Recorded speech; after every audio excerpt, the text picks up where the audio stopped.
All right, y'all, I got a question about what kind of carbon that I'm going to be adding to my lawn. I'm going to be adding some Miramichi green carbon. They have two kinds. One is kind of like in a pellet that I can spray with a spreader. Then they got one that you probably would need a top dresser or something like that. But what I want to tell you about carbon is very important that you listen to this and save this video so you can come back to it. Now, carbon is going to do great for your lawn. There's not an immediate effect. You're going to have to keep adding it and adding it to get this true value out of it. It's going to, in the end, it's going to save you time and money in the future. And it's going to do that by raising your soil's CEC, which is the cation exchange capacity. Basically, in a nutshell, how much nutrients your lawn can hold, your grass can hold. See, the issue is this. Synthetic fertilizers in the lawn does not last. It only feeds the grass, and what the grass don't use, you lose. Primarily to evaporation or leaching. Leaching is when it drains so much, or when you water, it just goes straight through the soil all the way down till it reaches some type of stream and ends up in your waterway. The majority of your fertilizers are like that. Majority of your synthetic fertilizers are like that. You don't get the majority of it. And they even know this. That's why they come out with the slow release fertilizer, which is the exact same thing as regular fertilizer, except they put like some type of coating around half of the prills in the bag. Half of the fertilizers is coated with a coating that dissolves over time to allow the grass to continue to feed. So it takes a while, like I said, to get this carbon to work, because you have to build it up and you have to keep putting out bags of it, because one of the ones that I use, one whole bag just covers 1,000 square feet, which is this Miramichi green. One bag will cover 1,000 square feet, but I can put it down at half the rate to get more. I've been already using this, so I can use the half rate. And then also, I got the other ones over here, which is the granule. This is more of the kinds you can put in a spreader and spread it, because they got it in kind of like a granule where you can put it in your spreader. Now this will cover 4,000 square feet, and I can put it at a rate of 5 pounds per 1,000 to cover 8,000 square feet. Because I've been using it already, I'm already at the 5 pounds. I'm not putting the initial rate. So I hope you haven't ran out and bought this stuff yet, because it's something I want to tell you that a lot of people are not doing with carbon. You should preload this thing. What I mean by preload, you want to add and load up the nutrients to the carbon before you put it in the lawn, because it takes longer to obtain the nutrients when you're putting it out in the lawn. You can load it up. Some people call it inoculation. Some people call it charging. I'm calling it load up, or whatever. What you're doing is you are loading up all the NP, all the nutrients that is going to hold, that you're going to want in your soil. You're preloading them in there and then spreading it out so you can have an immediate effect. So let me show you how you preload. I'm going to show you 3 different methods, 3 different ways that I've used. Now the first method is taking your bag and you open it up. And one of the things that you're going to realize, if you get like this Miramichi green, it's always damp. It's always damp, like it's wet. One of the reasons for that is, like I said, it holds on to moisture. So this is what you want to do. You want to take it, you want to dump. Now trying to spread this out, spread this like this in a spreader is really, really hard to do. You're really going to have to put it in some type of roller. So what we're going to do is load this bad boy up with nutrients. And you can use your fertilizer.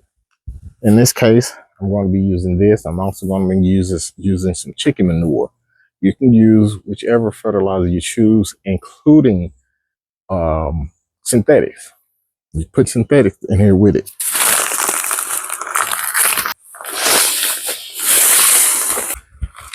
And before I do that, I want to show you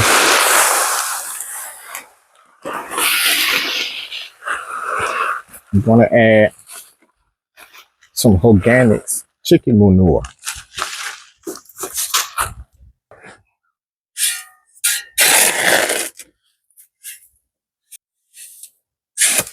It's going to be sucked up by the carbon. So there's one way that you can mix, charge, inoculate, whatever word you decide to use, your carbon. This is going to do you a lot of justice. The next way you can charge it is by mixing this bad boy with compost. It doesn't have, it could be compost you can get from the store.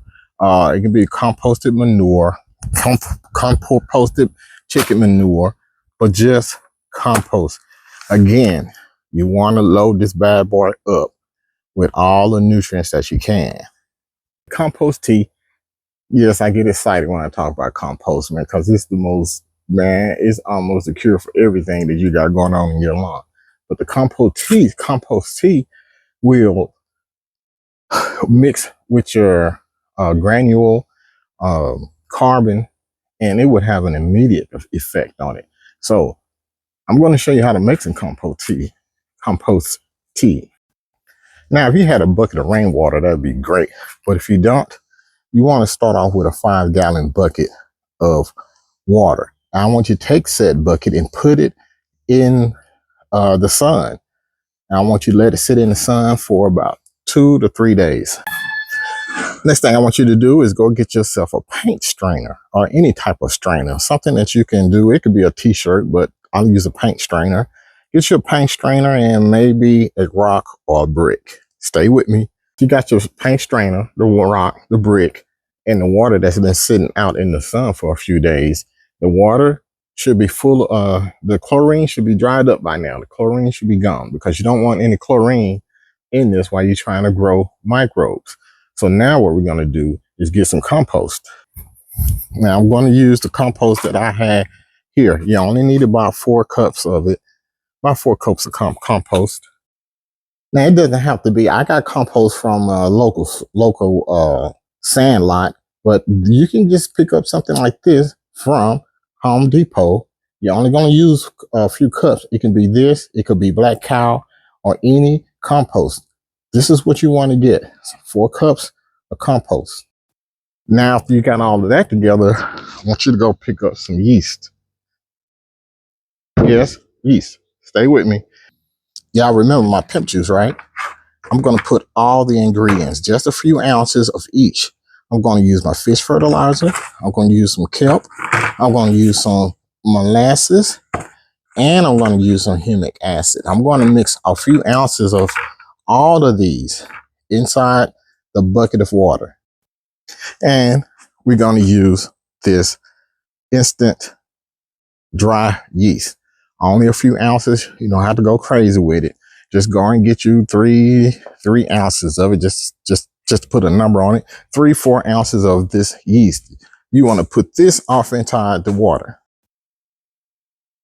And you're going to put the 4 ounces.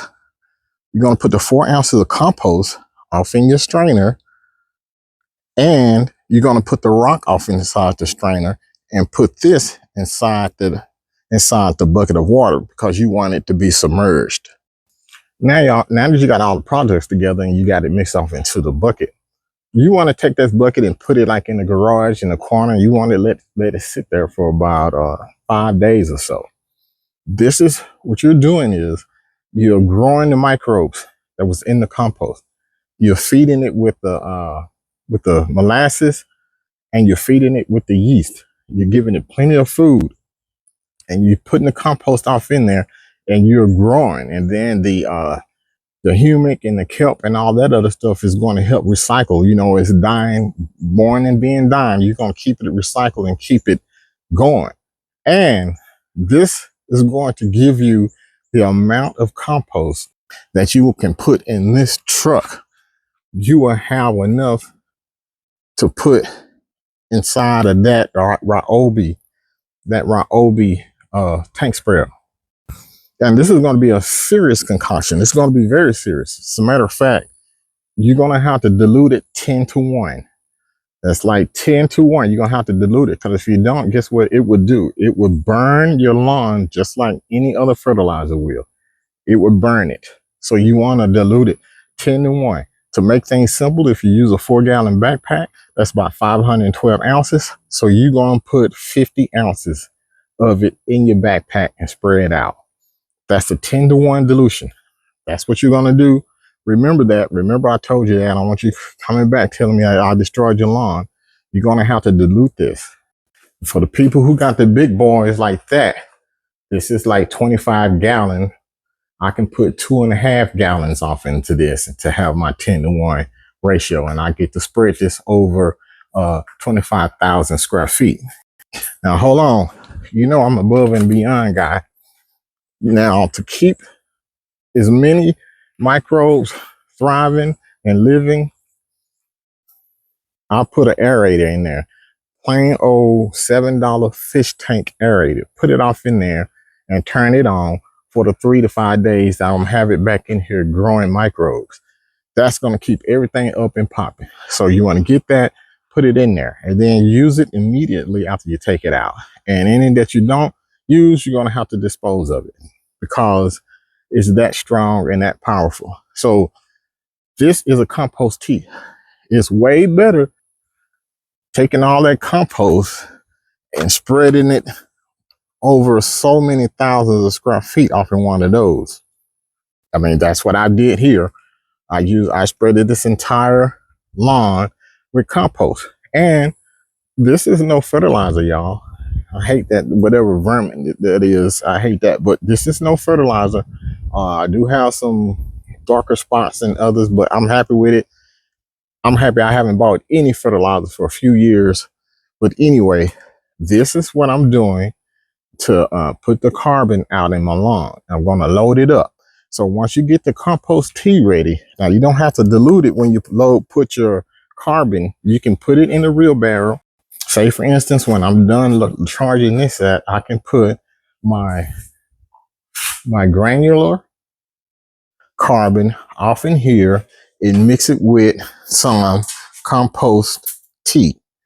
And that right there would immediately get absorbed by the granules. Let it dry out.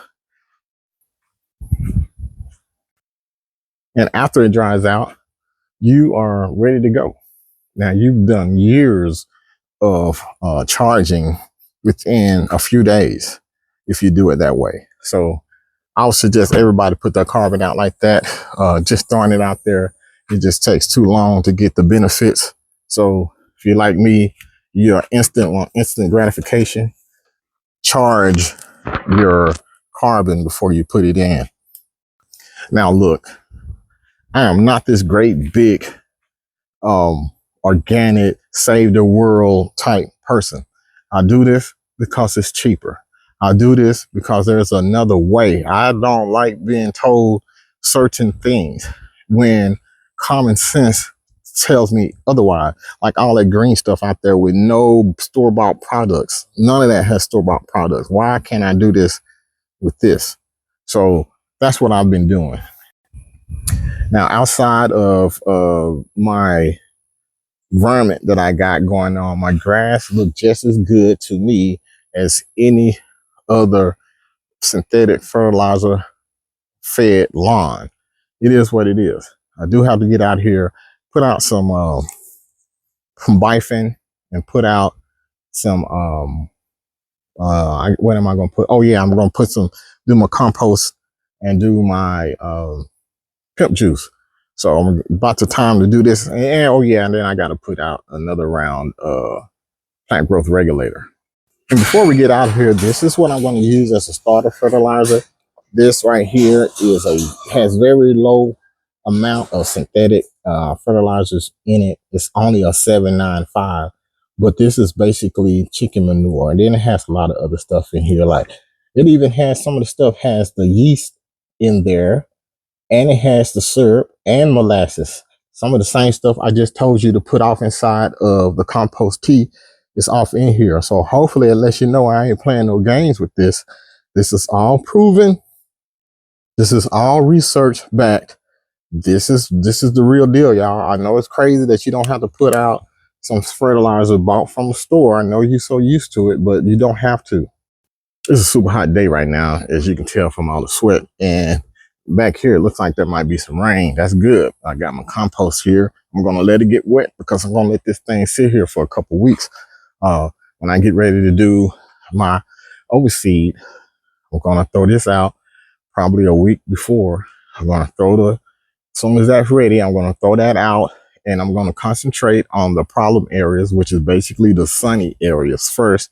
Get that thing fully cooking with our carbon, and then we're going to throw out our seeds, which I got. And I got some Titan GLX, and I got some Barren Brook. So we're going to go ahead and do that, get this season started, and hopefully, you know, I can get a full fall lawn to where in the spring I don't have to do any patch areas. I can use a stronger pre-emergent. I don't have to keep spraying with the tenacity. So if any of this thing that I'm telling you guys is useful for you, come back, subscribe to the page. Let's talk about it. I see Pete, the one who introduced me to this stuff, has taken a turn. He took a turn away. He's taken a turn away from fescue. And I will admit, I did get a lot of information from him, but I turned away after researching and experiencing and figuring out. I turned more towards organic because I got more success, and plus the pocketbook. You know, it just worked for me. It's going to work for you. If I can do this in Texas, being up north, anywhere, you most definitely can do this because it ain't supposed to be here. So subscribe to my channel, come back, watch all my success and failures and growth, because I'm doing damn good with this fescue right now.